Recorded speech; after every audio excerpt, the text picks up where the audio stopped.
ভাই আপনার এখান থেকে সরকার একটু কষ্ট করে স্লোগান দিলেন না, সবাই চুপ করে বসে থাকেন।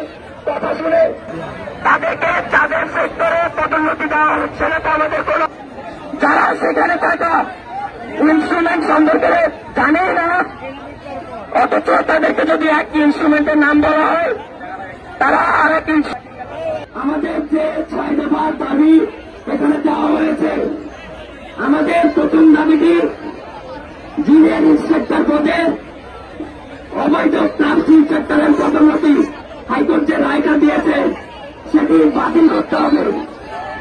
পাশাপাশি ইন্সপেক্টর পদবি পরিবর্তন করে তাদেরকে চাকরিচ্যুত করতে হবে।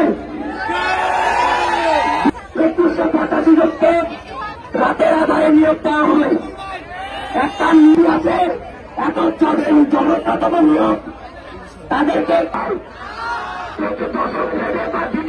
কর্মকর্তা হতে চাই, নার্স হতে চাই, বা দ্বিতীয় শ্রেণীর কেউ নাই।